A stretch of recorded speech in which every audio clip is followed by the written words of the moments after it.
1대1 제자 양육 우리 6주차에 오신 여러분들을 주님의 이름으로 환영합니다. 벌써 6주차가 지났습니다.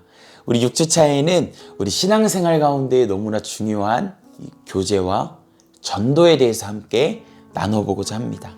먼저 교제입니다. 이 교제에 대해서 함께 나누기 전에 여러분에게 이런 질문을 드리고 싶어요. 여러분이 생각하는 가장 중요한 가치는 무엇입니까? 이 성경은 이 함께의 가치라고 우리에게 증거하고 있습니다. 함께의 가치를 가장 중요하게 여겨야 한다는 것이죠. 우리 시작하기 전에 한 영상을 봤으면 좋겠는데요. 우리 함께 볼까요?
Чуть-чуть не достает.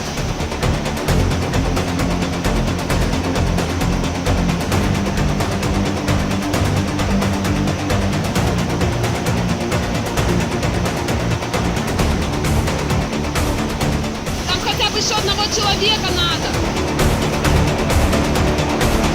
Давай, давай, давай, давай.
저는 이 영상을 통해서 함께의 가치 아름다움을 보게 됩니다.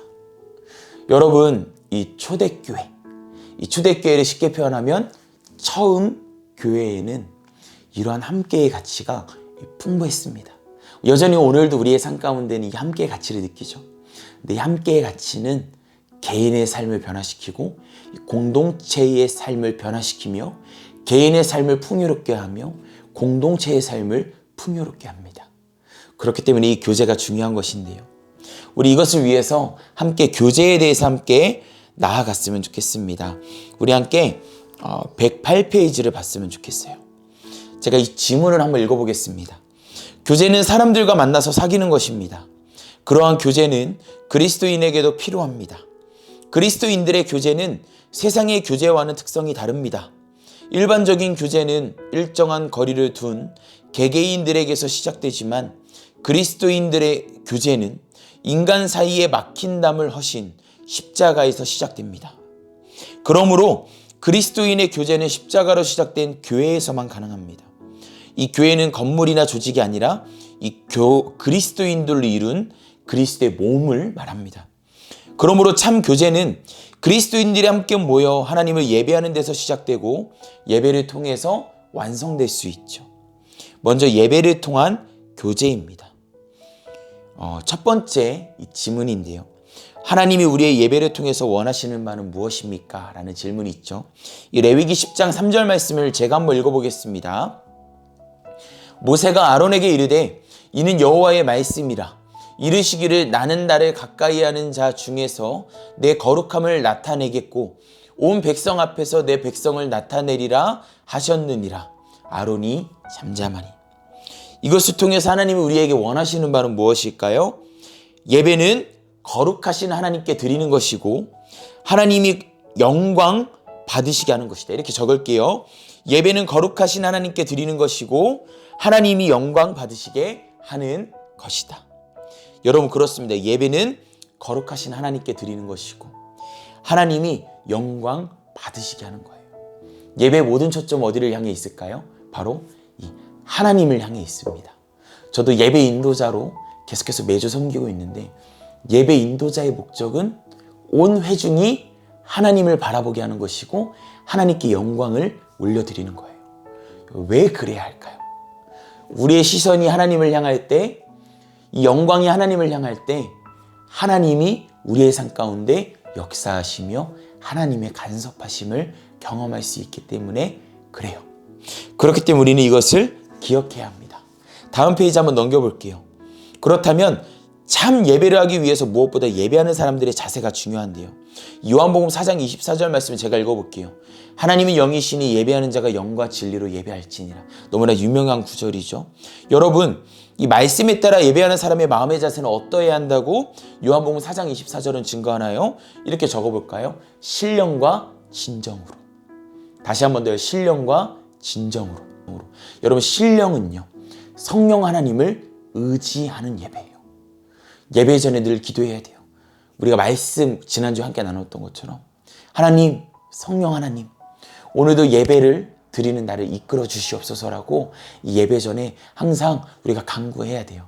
그렇기 때문에 교회에서 여러분에게 10분 전에 예배실에 입장하고 우리 10분 동안 경건한 마음으로 예배를 준비하라는 이 10분의 시간은요.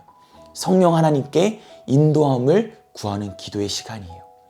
이 시간을 소유한 자와 이 시간을 놓치는 자의 이 예배의 퀄리티는 다릅니다. 여러분 그렇기 때문에 예배 전 10분 꼭 기억하세요. 그리고 진정은 무엇이냐면 진심으로 드리는 예배예요. 하나님 앞에 가식이 아닌 진심으로 드리는 거예요. 이 진심이라는 것은요. 내 삶의 모든 영역을 하나님께 아뢰고 하나님의 통치를 구한다는 것입니다. 다른 이들에게 말할 수 없는 이야기들도 하나님께 할 수 있어야 된다는 것이죠. 그 마음의 자세로 하나님께 나올 때 하나님이 수고하고 무거운 짐진 모든 것들을 자유하게 하십니다. 여러분 그렇게 나아가시길 바라요. 이 시편 95편 6절과 전도서 5장 1절부터 2절 말씀은 예배하는 사람의 외적인 자세를 가르쳐줘요. 제가 한번 읽어볼게요. 먼저 시편입니다. 오라 우리가 굽혀 경배하며 우리를 지으신 여호와 앞에 무릎을 꿇자. 전도서 말씀을 제가 읽어볼게요. 너는 하나님의 집에 들어갈 때에 내 발을 삼갈지어다. 가까이하여 말씀을 듣는 것이 우매한 자들이 제물 드리는 것보다 나으니 그들은 악을 행하면서도 깨닫지 못함이니라. 너는 하나님 앞에서 함부로 입을 열지 말며 급한 마음으로 말을 내지 말라. 하나님은 하늘에 계시고 너는 땅에 있음이니라. 그런즉 마땅히 말을 적게 할 것이라. 무엇을 가리키나요? 한번 적어볼게요. 예배의 자세는 내적인 자세뿐 아니라 외적 자세도 중요하다. 다시 한번 더요. 예배의 자세는 내적인 자세뿐 아니라 외적 자세도 중요하다. 여러분, 이 외적 자세가 정말 중요해요. 왜냐하면 이 내적 자세와 외적 자세의 균형이 이룰 때 온전한 예배가 되는 거예요. 우리 외적인 자세는 하나님을 나타내는 거울이기도 합니다. 여러분 또한 이 외적 자세는 어느 누구에게 시험을 일으키기도 해요. 중요한 것은요. 어느 누구에게 도전을 주기도 합니다. 기억이 나요. 정말 신실하신 장로님이셨어요. 제가 군교회를 섬기고 있었거든요. 늘 10분 전에 예배 자리에 오셔서 경건한 마음으로 맨 앞에 앉으시고 그분의 계급은 무려 사단장님이셨습니다. 이 경건한 마음을 하나님 앞에 예배드리고 두 손 들고 찬양하고 정말 이 경건한 마음으로 구별된 헌금을 드리고 그리고 그 어느 누구보다 이 주의를 신경 쓰지 않고 율동하며 찬양할 때 열심히 또 율동하면서 찬양하시고요. 하나님의 말씀 앞에 아멘으로 화답하시는 장로님이 사단장님의 모습을 통해서 많은 도전을 받았어요. 반면에 그렇지 않은 모습으로 시험받기도 합니다. 여러분, 여러분의 예배의 모습은 어느 누군가가 지켜보고 있어요. 무엇보다도 하나님이 지켜보고 있어요. 여러분, 외적 자세는 내적 자세의 증거물이기도 해요. 우리의 모습의 거울이기도 해요. 여러분, 그렇기 때문에 우리는 점검해야 합니다. 우리가 헬스장을 갈 때도 날마다 이 거울 앞에서 우리가 이 스쿼트를 하고 또 우리의 자세를 교정받는 이유는 이 외적인 자세를 통하여서 이 안에 있는 근육들을 잡을 수 있기 때문에 그래요. 예배도 마찬가지입니다. 외적 자세를 통해서 내적 자세를 잡을 수 있습니다. 외적 자세를 소홀히 여기지 마세요. 여러분, 외적 자세를 그렇게 소홀히 여기지 않을 때 내적 자세의 여러분의 삶의 이 모든 모습들이 반석에 서게 될 거예요. 계속해서요. 예배가 복잡해야 할 필요는 없습니다. 그러나 예배는 우리의 마음과 삶을 하나님께 드리며 그 안에서 하나가 되는 시간이어야 하는데요. 이 사도행전 2장 42절은 예배에 필요한 4가지를 가르칩니다. 어떤 4가지인가요? 제가 이 사도행전 2장 42절 말씀을 제가 한번 읽어볼게요. 그들이 사도의 가르침을 받아 서로 교제하고 떡을 떼며 오로지 기도하기를 힘쓰니라. 아멘. 바로 가르침을 받음, 교제, 떡을 땜, 기도예요. 적어볼까요? 가르침을 받음, 교제, 떡을 땜, 기도. 여러분, 이 4가지 요소는 너무나 중요하다는 거예요. 계속해서 이어서 이 외에 예배에 포함되어야 할 것들 생각해 보십시오. 여러분, 생각해 보세요. 그렇죠. 이 헌금도 그래요. 여러분, 이 헌금의 의미는 무엇일까요? 하나님, 내 삶을 주님께 드립니다. 내 삶을 통치해 주십시오. 여러분, 이 신약 시대에는 로마, 이 과세에 관한 이야기가 있습니다. 로마의 통치를 받는다는 것이죠. 여러분, 성경 가운데의 이 헌금은요, 하나님의 통치를 받겠다는, 하나님께 훈련을 받겠다는 내 삶의 구별된 모습이에요. 여러분, 그렇기 때문에 헌금 생활이 너무나 중요합니다. 여러분, 그 가운데 우리의 삶의 균형이 찾아오고요. 여러분, 그 가운데 우리의 삶의 분명한 목적이 나타나게 됩니다. 여러분, 그렇게 헌금을 드리시길 바라고요. 또한 찬양입니다.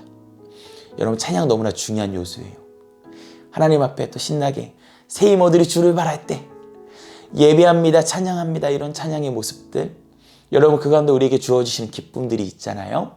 여러분, 이 찬양을 통해서 예배를 누리시기를 바라요. 여러분, 또 이 가운데에는 이 찬양의 이 중요한 이야기들이 나와요. 첫 번째는 이 찬양은 하나님의 능력이 내 삶에 임하기를 원한다는 그러한 하나님을 향한 사인이기도 하고요. 두 번째로 이 찬양은 우리의 삶 가운데 성령 충만함을 누리게 해요. 그 안에서 자유함을 누리게 한다는 것이죠. 세 번째는 이 찬양을 통해서 성도들이 연합하게 됩니다. 성도들이 교제하게 돼요. 함께 손잡고 찬양하고 하이파이브도 하고 또 서로의 손을 잡고 기도하기도 하고, 찬양은 그러한 힘이 있습니다. 또한 이 찬양은 우리의 마음을 주님께 향하게 하는데 중요한 통로가 돼요. 우리의 마음의 중심을 붙잡게 하죠. 바울과 실라가 감옥에 갇히게 되었을 때 바울과 실라가 무엇을 했나요? 감사로 하나님을 찬양하기 시작했어요. 그 가운데 하나님의 역사가 임하기 시작하고요. 그 가운데에 이 바울과 실라의 마음의 중심이 잡히고 바울과 실라가 하나됨을 누리게 됩니다. 그 가운데 하나님의 역사가 나타나게 되죠. 하나님의 능력을 힘입게 됩니다. 여러분, 그렇게 찬양이 중요해요. 여러분에게 한 가지 권하고 싶은 것은요, 여러분 꼭 이렇게 또 찬양을 들으시고요, 가정 가운데 찬양이 울리게 하세요. 이것을 우리의 자녀들이 보고요, 이것이 우리의 삶의 하나님 나라 파장이 있게 될 것입니다. 무엇보다도 이 찬양은 하나님 나라의 언어래요. 뭐라고요? 하나님 나라의 언어. 찬양을 통해서 우리 하나님 나라 언어를 배우는 거예요. 정말 소망하는 것은 천국에서 저는 이 하나님 나라에서 함께 또 찬양하고 싶어요. 다윗과 찬양하고 싶고요. 또 사도 바울과 함께 찬양하고 싶어요. 그렇게 우리 예배자의 모습으로 이 땅 가운데 살아가면은 하나님 나라에서의 삶도 어색하지 않을 거예요. 여러분, 성도 간의 교제입니다. 이 성도 간의 교제에 있어서 우리가 기억해야 될 첫 번째는요, 바로 이 지체 의식이 있어야 한다는 거예요. 로마서 12장 5절 말씀, 이런 말씀이 있어요. 이 교제에 있죠. 제가 읽어볼게요. 이와 같이 우리 많은 사람이 그리스도 안에서 한 몸이 되어 서로 지체가 되었느니라. 아멘. 모든 그리스도인들은 서로 지체가 된대요. 지체라는 것은 한 몸이 된다라는 것이죠. 이 바울은 사람의 몸에 비유해서 이 점을 설명했는데요. 여러분, 이 고린도전서 12장 27절 이 말씀 가운데 이런 말씀이 있어요. 제가 읽어볼게요. 너희는 그리스도의 몸이요 지체의 각 부분이라. 이것을 통해서 무엇을 이야기하고자 하냐면 한번 적어보세요. 개개인이 그리스도인이 될 때 그리스도의 몸의 지체로서 교회를 이루게 된다. 개개인이 그리스도인이 될 때 그리스도인의 몸의 지체로서 그리스도의 몸의 지체로서 교회를 이루게 된다. 여러분, 이 성도 간의 교제를 통하여서 한 몸을 이루게 된다는 거예요.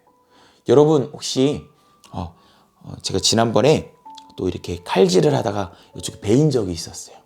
근데 여러분 여기가 베었는데 온몸이 아프더라고요. 온몸이 신경 쓰더라고요. 여러분 우리는 어디에 속했는지 모릅니다. 제가 여기일 수도 있고 여기일 수도 있고 입술일 수도 있고 교회의 귀일 수도 있습니다. 그런데 여러분 한 지체가 아프면 모두가 아픈 거예요. 이게 바로 교회예요. 초대교회는 그렇게 이 교제를 통하여서 함께의 가치를 누렸거든요. 하나님께서는 저와 여러분이 그것을 누리기를 원하세요. 여러분 그렇기 때문에 이 성도 간의 교제가 너무나 중요하다는 것입니다. 그렇게 우리가 교회를 이루고 교회의 몸을 이루고 이 교회의 몸이 되기 위해서 우리는 끊임없이 노력해야 돼요. 목장 식구들과 목원들과 함께 교제하기 위해 힘쓰고 또 찬양 단원으로서 예배를 섬기는 역할로서 또한 이 봉사자로서 식당 봉사자로서 전도 대원으로서 또한 선교 팀원으로서 또 그 이외에 많은 이 교회 몸을 이룰 수 있는 일을 꼭 한 가지씩 꼭 감당하시기를 바래요. 여러분 이것을 통해서 이 말씀이 이해가 되거든요. 이 가운데 우리에게 주신 은혜가 있어요. 교사를 또 감당하면서 우리에게 주신 은혜가 있고요. 그렇기 때문에 이 성경은 우리에게 계속해서 도전하는 것입니다. 두 번째, 이 주 안에서 하나가 되어야 한다는 것입니다. 에베소서 4장 4절 말씀 이런 말씀이 기록되어 있어요. 몸이 하나여 성령도 한 분이시니 이와 같이 너희가 부르심의 한 소망 안에서 부르심을 받았느니라. 여러분 우리는 주 안에서 하나래요. 뗄래야 뗄 수 없는 존재라는 거예요. 이 부르심을 한 소망 안에서 받았다는 것은요. 우리의 이 각자가 가지고 있는 가치는 다 귀하다는 거예요. 그렇기 때문에 우리가 해야 할 일은 주 안에서 하나 되는 것. 주 안에서 하나 된다는 것은 어떤 의미일까요? 예수님의 이름 아래에서 모인다는 거예요. 그 말은 즉 교회라는 이름으로 함께 모이게 된다는 거예요. 여러분 이 코로나가 지나고 또 이제 오프라인 예배가 회복되며 1단계로 지나고 있습니다. 여러분 이제는 다시 또 성도 간의 교제가 회복되어야 할 또 시점이 왔어요. 마지막에 미션을 드릴 테지만 또 오랜만에 목원들과 식사도 해보시고 또 차 한 잔도 해보시면서 그간의 마음들, 기도 제목들 함께 나누어 보세요. 그 가운데 주신 은혜가 있습니다. 그런데 그러기 위해서는요. 이 챕터 세 번째예요. 각 사람의 다양성을 이해해야 한대요. 여러분 성경은 우리를 향해서 하나님의 작품이라고 합니다. 헬라어로 포이에마라고 해요. 여러분 이 작품은 어떠한 가치가 있냐면 여러분 혹시 피카소의 작품 아십니까? 이전에 충격적인 정말 이 멘붕이 왔던 적이 있습니다. 이렇게 지렁이처럼 그려져 있는 피카소 작품의 가격이 무려 100억이 넘는다는 것이었어요. 내가 그려도 그 정도는 잘할 것 같은데 이런 생각을 했었는데요. 여러분 성경에서 우리를 향해서 하나님의 작품 포이에마라고 하는데 저와 여러분의 가치는 100억과 비교할 수 없는 영원한 가치가 있다는 거예요. 저와 여러분의 삶이 귀하다는 거예요. 그렇기 때문에 예수님이 저와 여러분을 위해서 이 땅 가운데 오셨고 이 영상을 통해서 함께 말씀을 나누게 하시고 또한 또 교회로 오게 하셔서 함께 교제하게 하시는 거예요. 또 영상을 준비하면서 또 함께 들을 여러분을 위해서 중보하거든요. 그 마음을 주신 이유도 여러분이 하나님의 작품이기 때문에 포이에마이기 때문에 한 사람도 놓칠 수 없기 때문에 이 새벽마다 또 저만의 골방에서 기도하게 되는 거죠. 그렇기 때문에 우리는 기억해야 됩니다. 다양성을 이해해야 한다는 것이죠. 에베소서 4장 7절 말씀 이렇게 증거해요. 이 지문에 있죠. 제가 읽어볼게요. 우리 각 사람에게 그리스도의 선물의 분량대로 은혜를 주셨나니. 각 사람의 다양성, 이 선물로 존재하는 다양성을 인정해야 한다는 것이죠. 이 가운데 우리는 기억해야 됩니다. 은사가 다르다는 거예요. 어떠한 사람이 이것을 가졌고 어떠한 사람이 이것을 가졌고 어떠한 사람이 이것을 가졌고 여러분 교회 생활을 하다 보니까 느끼는 것이 무엇이냐면 왜 하나님이 우리를 한 지체로 한 교회로 부르셨을까라는 이 퀘스천을 던졌을 때요. 이런 깨달음을 주시더라고요. 나의 부족함을 이 사람이 메워주고 이 사람의 부족함을 내가 메워주고. 왜요? 각각 은사가 다르기 때문에 그래요. 각자 가지고 있는 것들이 다르기 때문에 합력하여 선을 이루는 것이죠. 여러분 믿으십니까? 이것들을 경험한 적이 또 있으시죠? 또한 우리의 믿음의 정도는 다르대요. 116페이지에 나오죠. 믿음의 정도가 다르다고 우리의 마음에 열등감을 가질 필요가 없습니다. 우리는 계속 끊임없이 성장하며 또한 처음 된 자가 나중 될 수도 있고 나중 된 자가 먼저 될 수도 있거든요. 여러분의 믿음이 이 평균보다 좀 더 위에 있다고 생각하세요. 여러분 그렇게 된 이유는 믿음이 낮은 자들을 끌어주기 위함이에요. 여러분 또한 여러분의 삶을 자극하기 위함이에요. 여러분 믿음의 정도가 다르고 믿음의 정도가 다르다고 해서 열등감을 느낄 필요가 없다는 것을 기억하시기 바랍니다. 또한 인간적인 배경이 달라요. 삶의 자리가 다르다는 것이죠. 여러분 재밌는 것은요. 삶의 자리가 다르고 이 각 사람의 삶의 스토리가 다 달라요. 그런데 이것들이 모여서 함께 이야기를 나눌 때 은혜가 있어요. 우와, 이 사람이 경험한 하나님은 이런 하나님이시구나. 우와, 이 사람이 경험한 하나님이 이런 하나님이시구나. 와, 우리가 믿는 하나님은 놀라우시다. 하나님을 찬양할 수밖에 없습니다라는 고백이 우리의 목장, 우리의 교회 모임 가운데 있어야 된다는 것이죠. 여러분 그것을 소망하며 함께 모였으면 좋겠습니다. 또한 서로 사랑해야 해요. 이 요한복음 13장 34절에 이런 말씀이 기록되어 있어요. 새 계명을 너희에게 주노니 서로 사랑하라. 내가 너희를 사랑한 것 같이 너희도 서로 사랑하라. 이 사랑이라는 것은요. 나의 사랑이 아니라 하나님의 사랑으로 하라는 거예요. 왜요? 나의 사랑으로 하면요. give and take. 다시 받을 것을 기대하게 되는데요. 하나님의 사랑으로 하면요. 다시 받을 것을 기대하지 않아요. 왜냐하면 하나님의 작품이기 때문에. 하나님의 시선은 그렇기 때문에. 그렇기 때문에 그렇게 사랑하면 우리는 상처받지 않아요. 그렇게 살아가면 뒤끝이 없습니다. 여러분의 자녀도, 여러분의 배우자도, 여러분의 친구들, 직장 동료들, 또 학교 친구들 다 그렇게 사랑하기를 노력해 보세요. 그러기 위해서는 지난주에 나눴던 말씀과 기도의 자리, 골방에서 하나님의 사랑을 구하며 그것을 통해서 기도할 수 있어야 됩니다. 그렇게 서로 사랑하시기를 바라요. 우리 요한일서 3장 18절 말씀 제가 읽어볼게요. 118페이지인데요. 요한일서 3장 18절. 자녀들아 우리가 말과 혀로만 사랑하지 말고 행함과 진실함으로 하자. 참 사랑은 말보다 무엇으로 나타나야 합니까? 오직 행함과 진실함으로. 행함과 진실함으로. 여러분 중요한 거예요. 행함과 진실함이 없다면 여러분 사랑이 없는 거예요. 행함과 진실함이 있다면 여러분 안에 사랑이 있는 거예요. 여러분 그렇게 이 사랑이 있다면 행함과 진실함으로 나아가기 위해서 구체적으로 한번 여러분 사랑해 보세요. 여러분 주변에 있는 여러분의 가족, 친구, 이 교회 지체들을 향해서 구체적으로 도움을 주시기를 바랍니다. 또한 이 초대교회는 이 사랑을 어떻게 표현했나요? 이 사도행전 4장 32절 말씀인데 제가 읽어볼게요. 믿는 무리가 한 마음과 한 뜻이 되어 모든 물건을 서로 통용하고 자기 재물을 조금이라도 자기 것이라는 이가 하나도 없더라. 이렇게 적어볼까요? 물질을 나눔이라고 적어보세요. 다시 한 번 더요. 물질을 나눔. 여러분 이 물질은요. 이 많은 이야기들이 담겨져 있죠. 물질을 나눈다는 것은요. 여러분 놀라운 일이에요. 여러분 그런데 그냥 막연하게 물질을 막 나누라고 이야기하고 싶지 않아요. 기도하면서 필요한 이들에게 하나님이 말씀하신 만큼만 나누어주는 훈련이 필요합니다. 이제 사역을 하다 보면 저도 기도하다가 이제 가끔 생각나는 우리 청년들이 있어요. 이제 그때마다 이렇게 조용히 구별해서 봉투를 마련하고요. 하나님이 말씀하셨던 금액으로 그대로 또 전달합니다. 하나님이 주래 라고 하면서 전달해요. 여러분 그 가운데 주어지는 은혜가 있어요. 저에게 은혜가 너무나 크고요. 받는 이들에게도 마찬가지입니다. 여러분 그렇게 흘려보낼 수 있는 지혜가 필요해요. 어떤 일을 이야기하더라고요.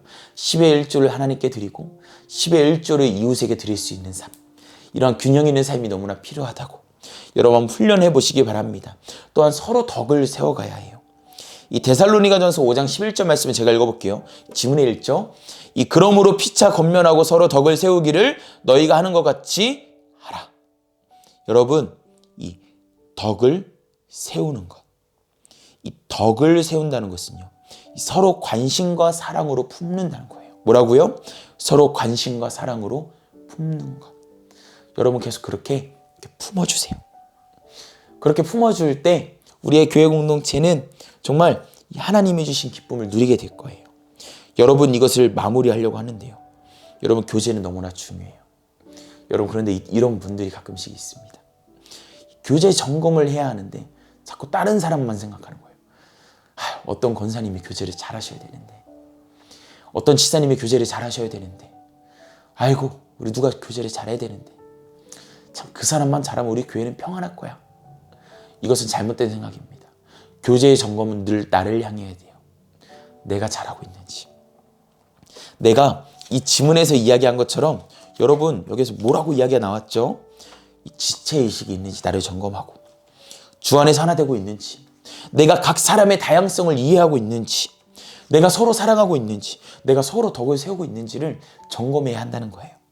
그때 우리의 삶 가운데 주어진 은혜가 될 줄, 있을 줄 믿습니다. 자, 그러면 계속해서 전도에 대해서 함께 나눠보고 싶어요. 여러분, 전도는 이 도를 전한다는 것이거든요. 이 도는 진리입니다. 여러분, 진리는 무엇일까요? 복음입니다. 여러분, 믿으십니까? 이것을 시작하기 위해서 진리가 무엇인지 정립이 필요하기 때문에 함께 나누었어요. 여러분, 함께 122페이지를 함께 볼까요?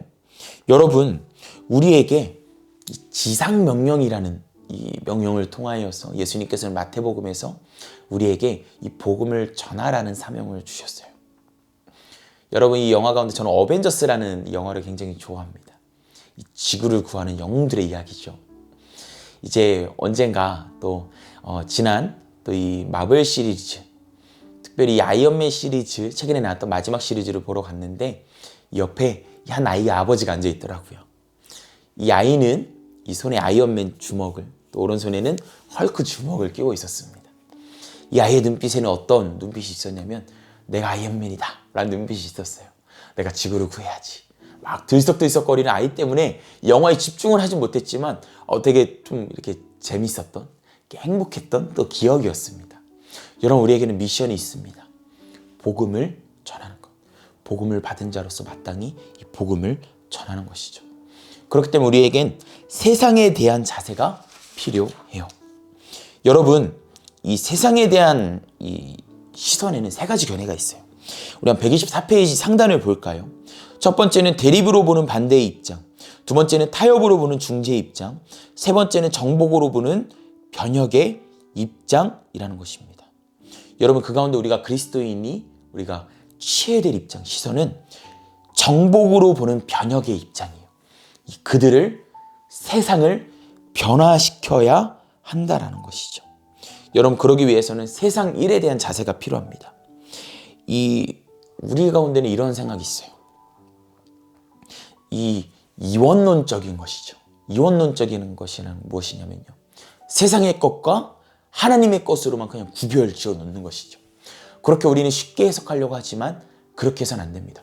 모두가 다 하나님의 것이라는 것을 우리는 늘 기억해야 해요. 이 창세기 3장 17절부터 18절까지의 말씀을 제가 한번 읽어볼게요.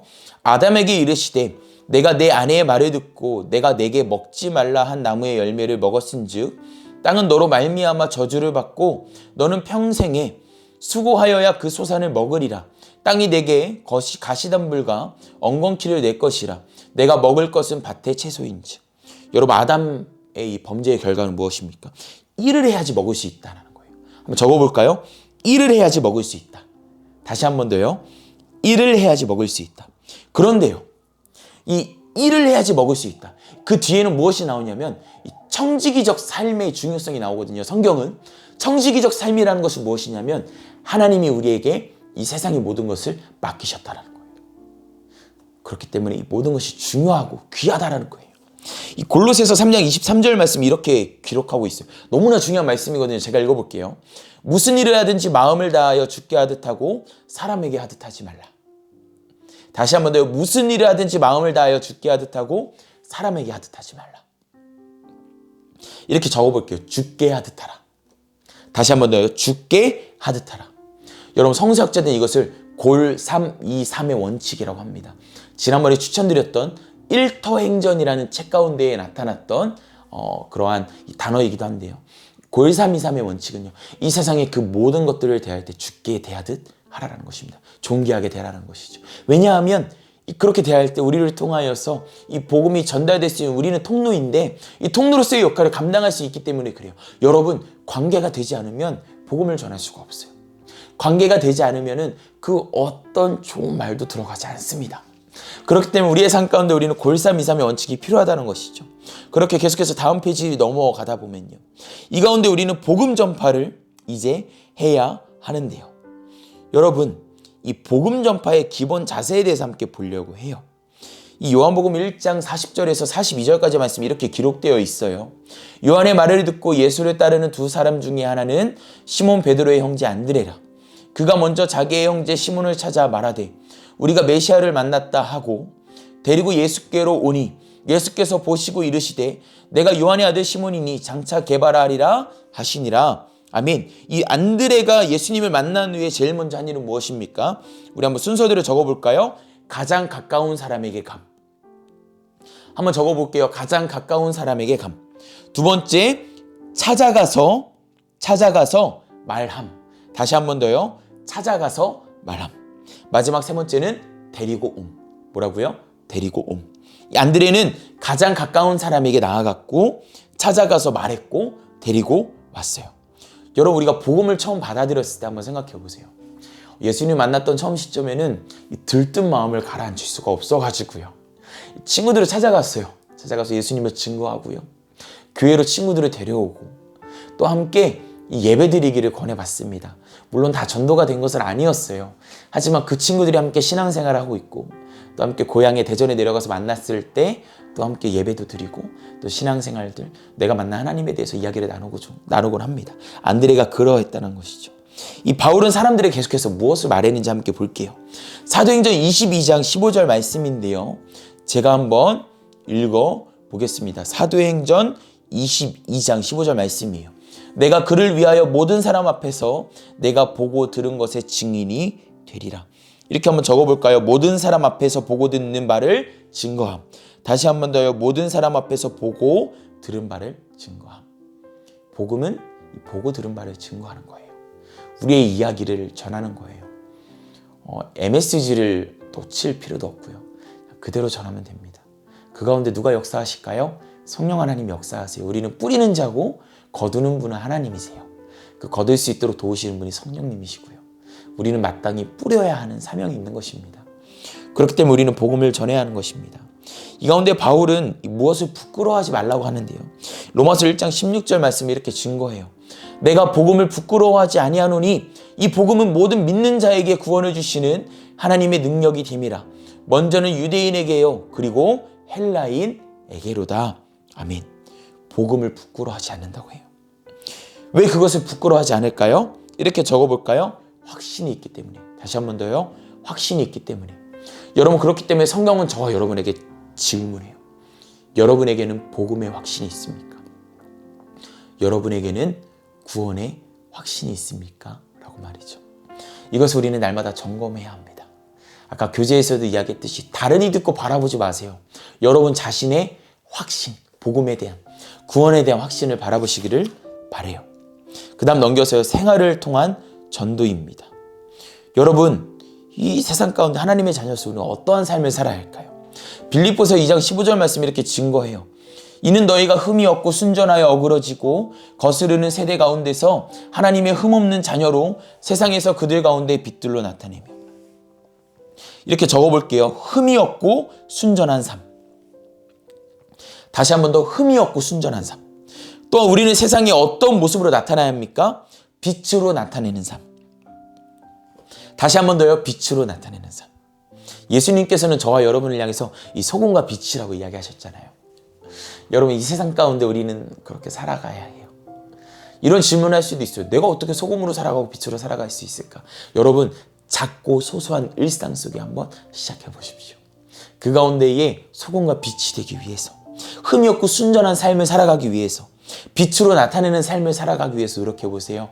여러분, 그 가운데 나타난 열매는 여러분의 삶을 움직이게 할 겁니다. 계속해서 마태복음 5장 16절 말씀을 제가 한번 읽어볼게요. 자, 마태복음 5장 16절. 이같이 너희 빛이 사람 앞에 비치게 하여 그들로 너희 착한 행실을 보고 하늘에 계신 너희 아버지께 영광을 돌리게 하라. 착한 행실이라고 적어주시고요. 그 밑에 결과로 하나님께 영광이라고 적어주세요. 착한 행실이라 적어주시고 그 아래에는 하나님께 영광이라고 적어주세요. 이 교재는 그렇기 때문에 여러분의 이런 질문이에요. 여러분은 날마다 복음의 편지를 한 장씩 쓰고 있지요. 여러분이 행하는 행동과 말들로 사람들은 여러분이 쓰는 것을 읽지요. 거짓이거나 진실이거나 여러분은 어떤 복음을 전하고 있습니까? 제가 중학교를 다닐 때 한 친구가 저한테 했던 이야기가 저한테는 충격적이고 이 삶의 전환점이었어요. 이런 이야기 하더라고요. 야, 선민아, 너 목사님 아들이라며. 그런데 난 너를 보면은 그렇게 나는 교회 다니고 싶지 않아. 예수님이 살아계신 거 모르겠어. 이 이야기 처음 들었을 때 너무 화가 났는데 나중에는 저한테 너무 화가 나더라고요.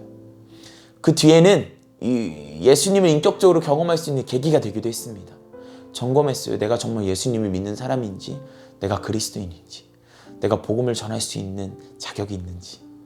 여러분, 우리의 말과 행동 중요합니다.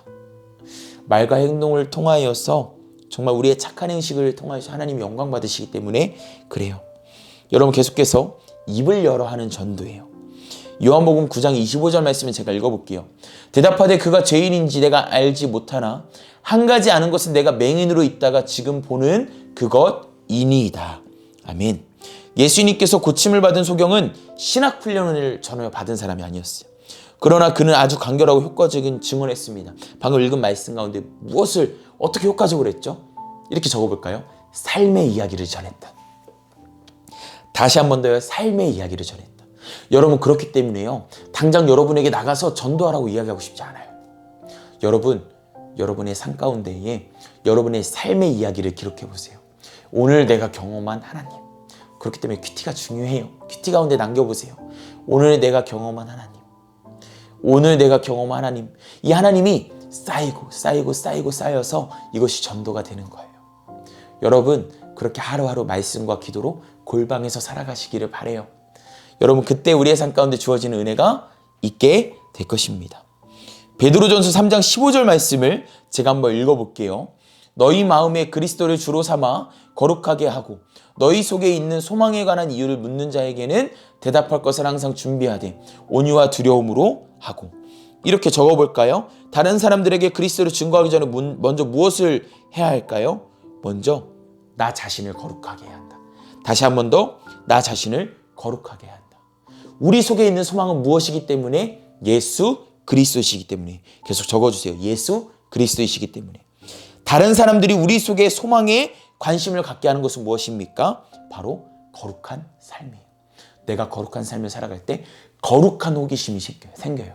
같이 한번 따라해볼까요? 거룩한 호기심. 저 사람은 어떻게 저렇게 살지?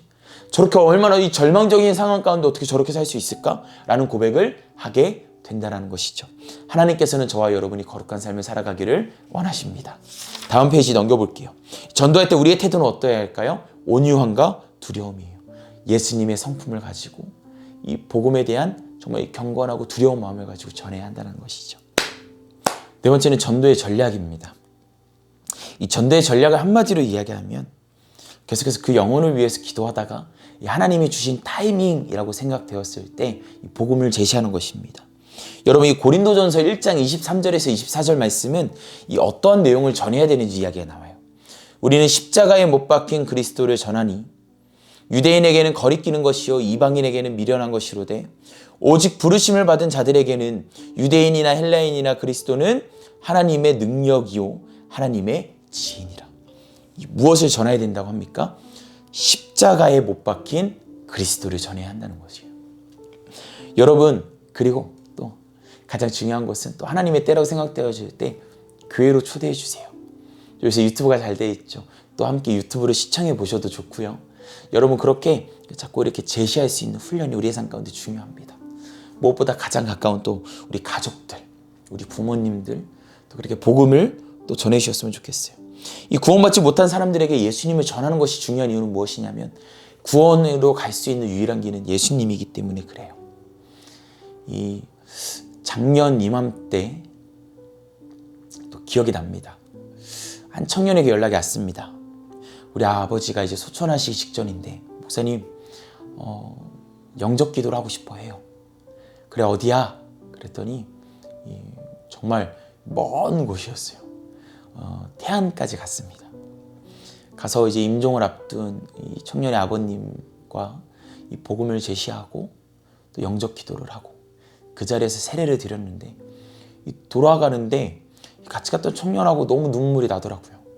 제 목사 이렇게 또 안수 이후에 첫 세례이기도 했고 또 오랫동안 기도했던 청년의 아버지이기도 했는데 참 이 하나님의 때 구원하신 하나님의 섭리는 정말 위대하구나라는 생각을 하게 돼요. 네 번째로 전도의 전략입니다. 이 전도의 전략은 한마디로요, 하나님의 때에 복음을 제시하는 것이죠. 이때 어떤 내용을 우리가 복음을 전해야 할까요? 이 고린도전서 1장 23절 24절 말씀을 통해서 사도 바울은 이렇게 증거합니다. 우리는 십자가에 못 박힌 그리스도를 전하니 유대인에게는 거리끼는 것이요 이방인에게는 미련한 것이로되 오직 부르심을 받은 자들에게는 유대인이나 헬라인이나 그리스도는 하나님의 능력이요 하나님의 지혜니라. 아멘. 이렇게 적어볼까요? 십자가에 못 박힌 그리스도. 다시 한 번 더요. 십자가에 못 박힌 그리스도. 그 아래에는 또 계속해서 왜 그리스도를 전하는 것이 중요할까에 대해 나오는데요. 요한복음과 사도행전 말씀을 제가 읽어볼게요. 예수께서 이르시되 내가 곧 길이요 진리요 생명이니 나로 말미암지 않고는 아버지께로 올 자가 없느니라. 사도행전이요. 다른 이로서는 구원을 받을 수 없나니 천하 사람 중에 구원을 받을 만한 다른 이름을 우리에게 주신 일이 없음이라 하였더라. 아멘. 바로 예수님만이 유일한 길이시기 때문에 그러하다는 거예요. 이 올해 초에 한 기억이 납니다. 올 한 해를 살아갈 수 있는 힘이었는데요. 한 청년에게 전화가 왔습니다. 목사님, 우리 아버지가 또 임종 직전이신데 복음을 전했으면 해요. 구원을 받았으면 좋겠습니다. 그래서 어디야? 그랬더니 태안이라고 하더라고요. 그래서 태안으로 내려갔습니다. 한 청년과 함께요. 이제 그렇게 5시간 반을 운전해서 이제 가서 도착을 이제 했는데 이제 도착해서 이제 복음을 전하고 이제 영접 기도를 하고 구원을 받으시고 또 세례식을 하고 돌아오는 길에 같이 갔던 한 청년과 이런 이야기를 했습니다. 이 얼마나 하나님의 때에 복음을 전한 것이 얼마나 감격적인 일인지 같이 눈물이 났었던 이렇게 기억이 났는데요. 저에게는 처음 이 세례 집도이기도 했고요. 또 한 해를 정말 살아갈 수 있는 정말 이 목회자로서의 저에게 있어서 정체성을 다시 한 번 더 고민해 볼 수 있는 시간이었어요. 여러분, 이때 느꼈던 것은 참 복음을 전한다는 것, 구원을 받는다는 것, 하나님의 자녀가 된다는 것은 참 귀하다라는 것이었어요. 여러분, 이 전도의 전략은 무엇이라고 했죠? 하나님의 때에 복음을 전하는 것이라고 했습니다. 여러분의 주변에 이 하나님의 때에 복음을 전할 이 전도 대상자는 누구입니까?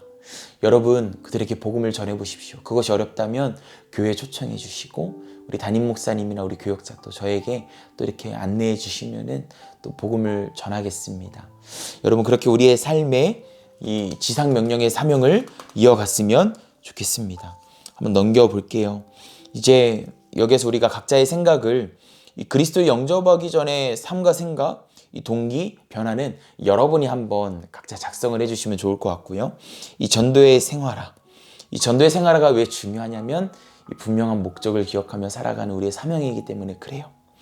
그렇기 때문에 우리는 정말 아까 이야기했죠. 우리는 뿌리지만 거두시는 분 하나님이시다. 또한 이 전도할 때 기억해야 될 이 3가지 요소. 기도로 준비하는 것, 적극적으로 전해야 하는 것. 이것들이 우리의 삶의 생활화가 되고 또 항상 화제를 예수님께 돌리고 또 이 결과를 또 기대하는 이 모습을 통하여서 우리의 삶 가운데 이루신 하나님의 역사를 기대해야 돼요. 이 1대1 제자여행을 함께 하시는 분들 가운데 신앙의 연수가 많으신 분들도 있고 적으신 분들도 있을 수 있지만 이 전도는 우리가 놓치지 말아야 될 부분이기도 합니다. 여러분, 다시 또 교회로 돌아오는 이 시기 또 함께 전도할 대상자와 함께 또 와보시는 건 어떨까요? 또 여러분의 삶에 또 하나님 나라의 열매가 있게 될 줄 믿습니다. 이번 주 여러분에게 이런 숙제를 드리고 싶습니다. 또 이 교제에 관한 부분에 관한 숙제는요. 이 오랜만에 교회 지체들과 함께 식사 혹은 커피 한잔 하세요, 여러분. 그렇게 마음도 나누시고 기도 제목을 나누시기 바랍니다. 이제 이 가운데 하나됨의 기쁨이 있을 거예요. 또 한 가지는요. 이 일터행전이라는 책을 읽었으면 좋겠습니다. 제가 링크를 보내드릴게요. 또 읽으시고 왜 우리가 이 교제 전도를 생활화해야 되는지 일터행전이라는 책을 통해서 우리 각자 느낀 점을 또 이렇게 한 문장 정도로 표현해 주셨으면 좋겠어요. 여러분 함께 또 그렇게 한 주를 살아주시고 우리 7주차에 만났으면 좋겠습니다.